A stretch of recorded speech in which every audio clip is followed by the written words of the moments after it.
November has been a challenging month in our battle against COVID, with the beginning of the month seeing Parliament temporarily increasing restrictions as cases rose, and the end of the month bringing news of new variants hitting our shores.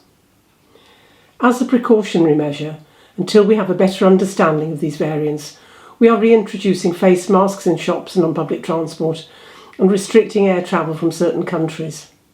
Please stick to the rules. We all need to play our part to ensure that this year we can enjoy Christmas with family and friends, and our hospitality and retail industries can thrive. It is important to have your flu jab this winter, and I recently had mine at Boots Pharmacy in the Bentley Neighbourhood Centre. I was invited with Councillor Dave Evans by the Milton Methodist Church to plant daffodil bulbs in memory of those who we have lost due to COVID. At the beginning of the month, I joined a panel at the start of Youth Action Week. It was good to welcome over 90 representatives of youth organisations to Parliament and discuss their needs. Locally, I celebrated Parliament Week with schools and the Sixth Form College, talking about democracy, my role as a Member of Parliament, and answering questions such as, why do you want to be an MP? As we are considering the online harms bill in the coming months, I invited the Safeguarding Minister to a round table with students from the Sixth Form College. We covered a wide range of topics, and Minister Rachel McLean was very impressed with the contributions of the young people who took part. I also attended the launch of Help to Grow at Staffordshire University, which provides one-to-one mentoring for leaders of small and medium-sized businesses across Staffordshire.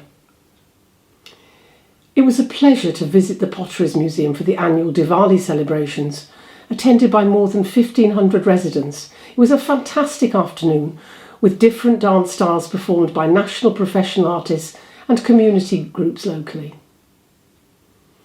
I enjoyed the brilliant firework display at the Betty Rushton Memorial Garden in Abbey Holton. It was a fantastic family event with hundreds turning out to watch the amazing display. I visited the M Club Spa and Fitness and was pleased to see they have defibrillators available for the public to access in a medical emergency. I support the British Heart Foundation in calling for those who own defibrillators to register on the Circuit, which is the national defibrillator network that provides a national overview of where defibrillators can be found. At the moment, many defibrillators never get used because emergency services don't know where they are or how to access them. This can cost lives, and that's why it's vital this new infrastructure is used. This month I have visited many businesses across the constituency, including 2 startups, and it's always great to see new businesses choosing to open in Stoke-on-Trent Central. In Westminster, I placed a cross of remembrance in the House of Commons Memorial Garden on behalf of Stoke-on-Trent Central. And on the 11th of November, I joined Stoke City Council in a short Remembrance Day service. I laid a wreath at the Stoke Cenotaph, as I was unable to attend the Sunday service due to self-isolation requirements. I'm happy to confirm my sinus operation went well and I am now fully recovered. My thanks to everyone who sent their best wishes. This month, I spoke in a Commons debate on the provision of schools-based counselling services in the UK. I praised the award-winning mental health team at the Sixth Form College and called for continued and long-term investment in providing support in all schools. I have seen firsthand the incredibly important role schools provide in pastoral care and how stretched they are.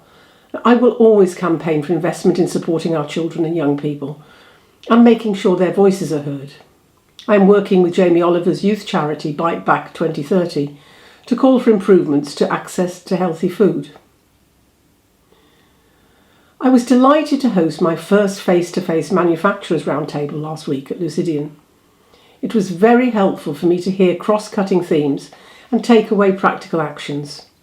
I look forward to making this a regular roundtable, and next time we will include Stoke City Council.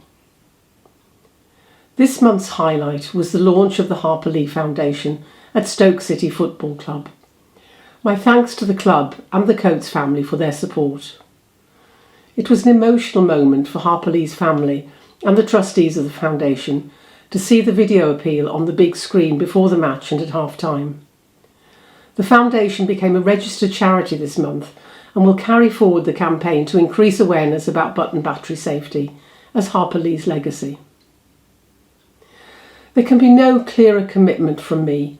Putting people before politics is simply about working with everyone on the issues that matter. What can be more important than protecting the most vulnerable and saving children's lives? I thank everyone who has stepped up to help and look forward to the coming year when we can do much more with their backing.